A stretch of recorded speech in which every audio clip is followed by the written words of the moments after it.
The table shows selected values from function f, and we have been given a table. Which of the following is the best description of function f? See, the given values show that, as x increases, f of x is also increasing. So, which means f is an increasing function.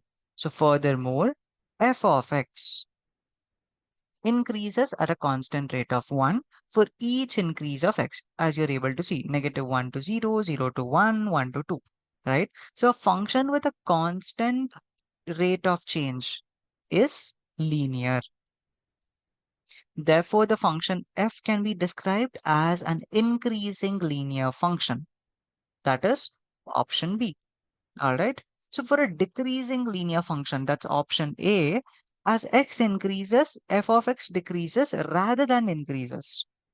Okay. And for option C, for a decreasing exponential function for each increase of x by 1, f of x decreases by a fixed percentage rather than increases, at a constant rate. And option D is also incorrect because for an increasing exponential function, for each increase by of x by 1, f of x increases by a fixed percentage rather than a constant rate.